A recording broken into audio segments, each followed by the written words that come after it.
Hello friends.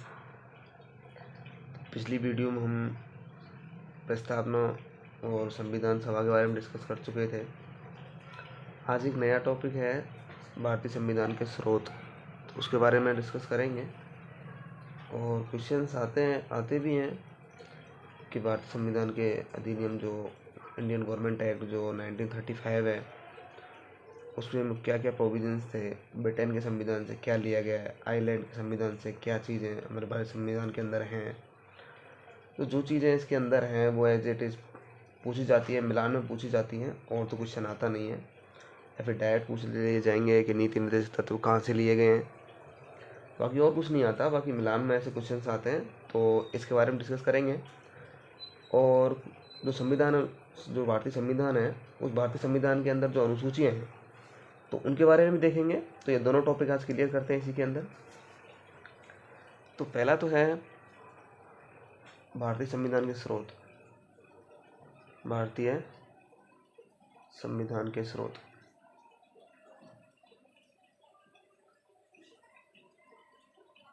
जो भारतीय संविधान के स्रोत है, कहाँ से क्या लिया गया है, तो उसके बारे में डिस्कस पहले कर लेते हैं। देखिए फिर मैं आपको बता देता हूँ। पहला है 1935, जो इंडियन गवर्नमेंट एक्ट था 1935 का, जो भारत सरकार अधिनियम है इंडियन गवर्नमेंट एक्ट, जो 1935 का इंडियन गवर्नमेंट एक्ट है, इससे क्या क्या चीज़ें हैं। तो देखिए, आप इसको याद करने का जैसे भी चाहे वैसे भी याद कर लेना, बाकी मेरे अनुसार देख लो एक बार कि सबसे पहले तो जो गवर्नर है, राज्यपाल, इस राज्यपाल का पद, इनमें कुछ समझाने वाला चीज़ें नहीं है। तो राज्यपाल का पद, एक शब्द को आपको याद रखना है कि राज्यपाल का पद लिया गया है यहाँ से। दूसरा आपको याद रखना है कि राज्यपाल है तो यूपीएससी, मतलब कि संघ लोक सेवा आयोग, संघ लोक सेवा आयोग। आपको याद रखना है कि राज्यपाल का पद संघ लोक सेवा आयोग, सीएजी जिसे बोलते हैं, नियंत्रक एवं महालेखा परीक्षक, नियंत्रक व महालेखा परीक्षक, महालेखा जो परीक्षक है उसका पद। आपसे पूछे कि जो संवर्ती सूची,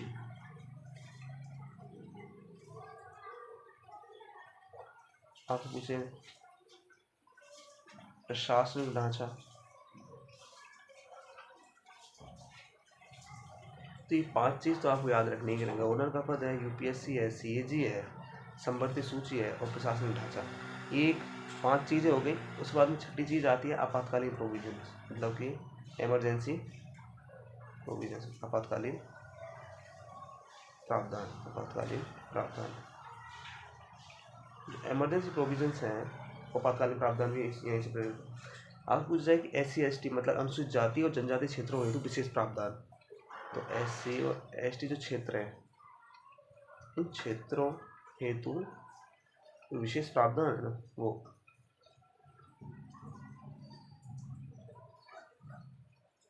एक और याद कर लेना, न्यायिक प्रणाली। एक और है द्विसदनीय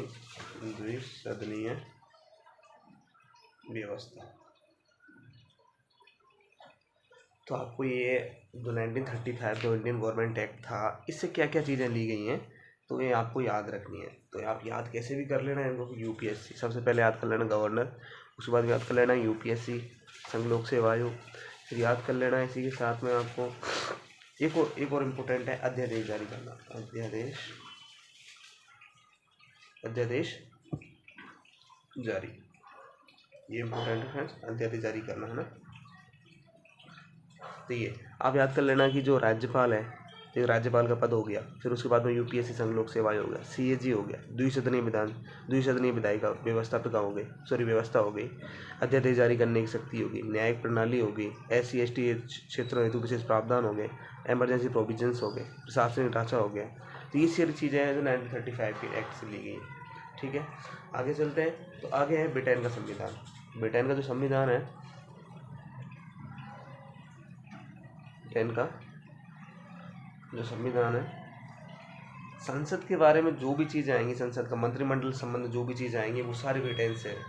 मंत्रिपरिषद के संबंध में जितनी भी संसदीय शासन व्यवस्था होगी या विधि के मंत्रिमंडलीय व्यवस्था होगी, मंत्रिपरिषद का निम्न सदन के प्रति सामूहिक उत्तरदायित्व होना या संसद के विशेषाधिकार, मतलब संसद से लेकर जितनी भी सारी चीज़ें आएंगी वो ब्रिटेन के संविधान से रिलेटेड आएंगी। आपको क्वेश्चन आए तो आप तो एज इट इज बस संसद ही मतलब सो ब्रिटेन का संविधान कर देना। संसद रिलेटेड जो भी चीज़ आए मैं बता देता हूँ। पहला है संसदीय शासन, संसदीय शासन होगा पहला है ना। दूसरा है मंत्रिमंडलीय व्यवस्था, ठीक है। तीसरा मैं बात करूं संसदीय विशेषाधिकार,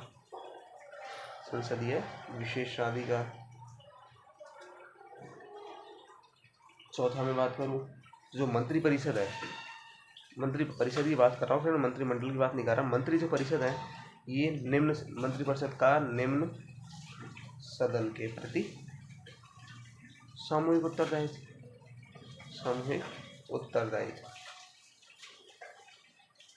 अब सामूहिक उत्तरदायित्व, मंत्रिपरिषद सामूहिक उत्तरदायित्व होती है लोकसभा के प्रति, है ना, और व्यक्तिगत रूप से राष्ट्रपति के प्रति होती है ना। इस चीज़ को तो जब संसद देखेंगे तब देख लेंगे इस चीज़ को तो वापस से। तो ये चीज़ याद रखना। अब इन सबका मतलब बाद में आ जाएगा सर, संसदीय विशेषाधिकार आर्टिकल 105 के अंदर है। ये चीज़ बाद में आ जाएंगी, आप तो उनको बस याद रखना है आपको, है ना। एक शब्द है 5वां विधि के समक्ष समता, बस इतने ही आपको याद रखने हैं। तो ये सारी चीज़ें 5 आपको ब्रिटेन के संविधान से लेकर के याद रखनी है। संसद के बारे में जितनी सारी चीज़ें मंत्रिमंडलीय व्यवस्था, संसदीय विशेषाधिकार हो गए या फिर मंत्रिपरिषद का सामूहिक रूप से उत्तरदायित्व होना, उस बारे में विधि के समक्ष समता, तो ये सारी चीज़ें आपको याद रखनी है, ठीक है। आगे देखते हैं, आगे है अमेरिका का संविधान, है ना। तो अमेरिका के संविधान से क्या क्या चीज़ें ग्रहण की गई हैं तो उस चीज़ के बारे में देखते हैं।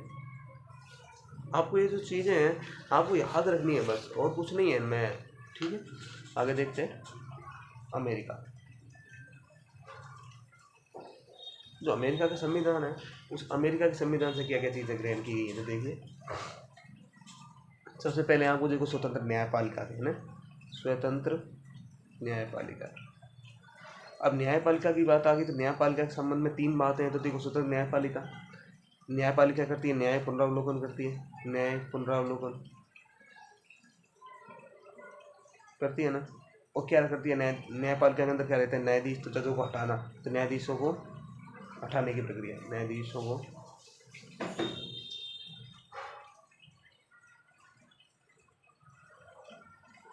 हटाने की प्रक्रिया, ठीक है। आप इस चीज़ को याद रखना। पहले पूछे स्वतंत्र न्यायपालिका, उसके बाद में न्याय पुनरावलोकन और न्यायाधीशों को पद से हटाना, तीनों न्यायपालिका के संबंध में बात हो गई। एक चीज़ ऐसे करके याद कर लेना, वैसे 3 अलग अलग चीज़ें। दूसरा याद कर लेना जैसे मूल अधिकार, क्या ली गई यहाँ से, मूल अधिकार। तो मूल अधिकार में क्या कर सकते हैं अपन, जनहित याचिका जाकर जनहित याचिका। हाँ, तो जनहित याचिका और मूल अधिकार कहाँ से लिए गए हैं, ये भी यहाँ से लिए गए हैं अमेरिका के संविधान से, ठीक है। जो प्रेसिडेंट है, राष्ट्रपति पर जो महाभियोग लगाते हैं ना, वो प्रक्रिया कहाँ से ली गई है। तो देखो राष्ट्रपति पर महाभियोग की प्रक्रिया, तो ये भी कहाँ से ली गई है, अमेरिका से ली गई है। जो वाइस प्रेसिडेंट है, जो वाइस प्रेसिडेंट मतलब उपराष्ट्रपति है, उपराष्ट्रपति का पद पूछे आपसे, उपराष्ट्रपति का पद, तो ये भी कहाँ से लिया गया है, अमेरिका के संविधान से लिया गया। प्रस्तावना के अंदर जो हम बोलते हैं हम भारत के लोग, आपको पता है पूरी प्रस्तावना अमेरिका के संविधान से प्रेरित है, और उसकी जो लैंग्वेज है वो ऑस्ट्रेलिया के संविधान से प्रेरित है ना। इस चीज़ का हम भारत के लोग जो प्रस्तावना में लिखा हुआ है यहीं से लिया गया। 2 शब्द हैं, एक तो है विधि के समक्ष समता और एक है विधि का समान संरक्षण या विधि की सम्यक प्रक्रिया, एक तो है विधि की सम्यक प्रक्रिया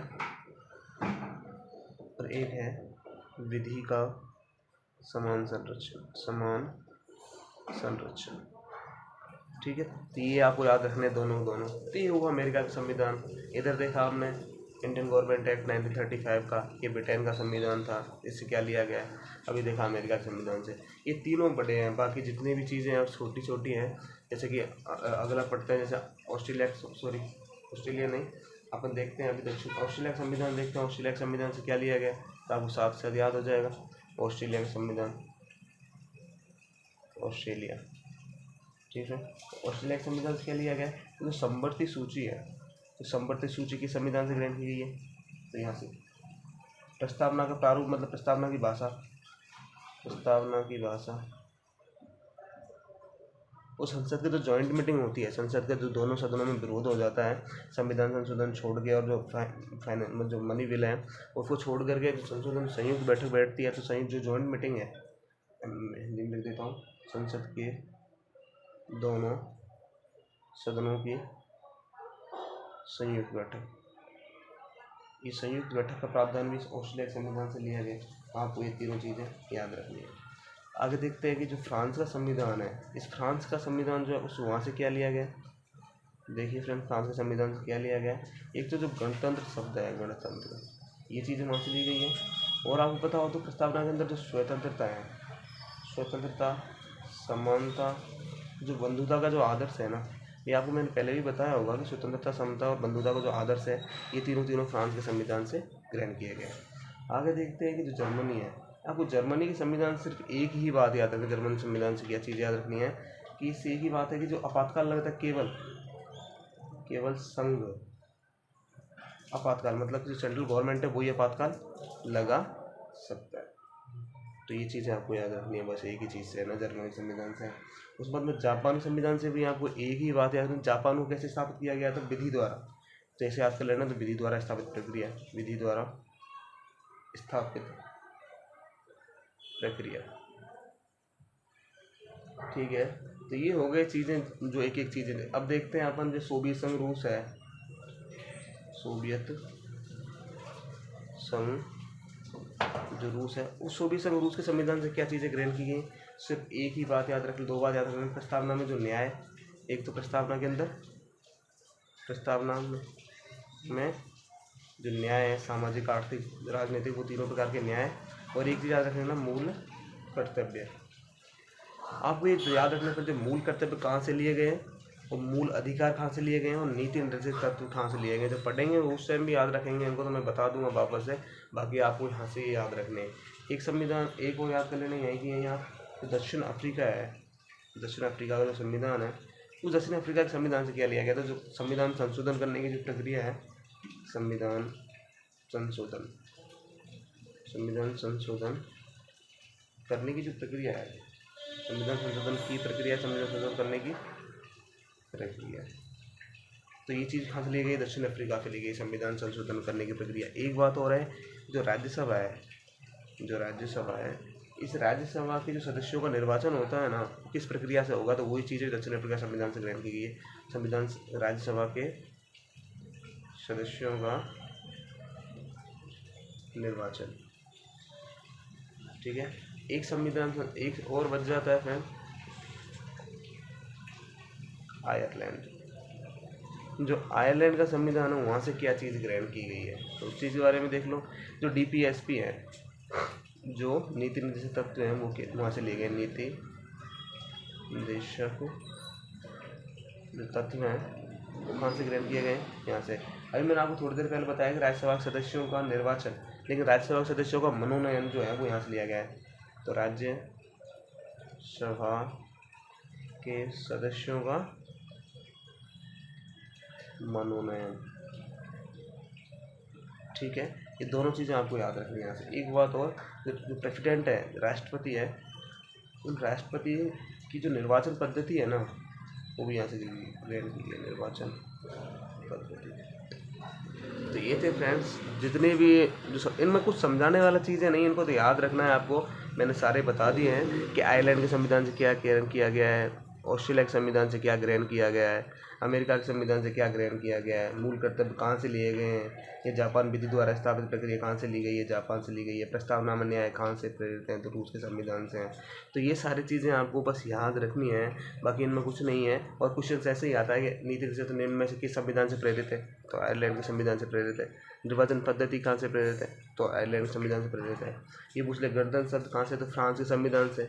प्रस्तावना में स्वतंत्रता, समानता और जो बंधुत्व के आदर्श है वो कहाँ से, तो वो भी फ्रांस के से ही है।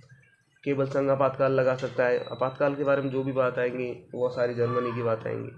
ऐसे ही मैंने बताया कि जो संसद के बारे में जितनी बात आएंगी वो सब ब्रिटेन से हैं। तो ये सारी चीज़ें आपको याद रखनी है, ठीक है। बाकी अगली वीडियो में हम देखेंगे जो अनुसूची हैं उसमें देख लेंगे, ठीक है फ्रेंड। तो अब मिलते हैं नेक्स्ट वीडियो में अपने नए टॉपिक के साथ। Thank you.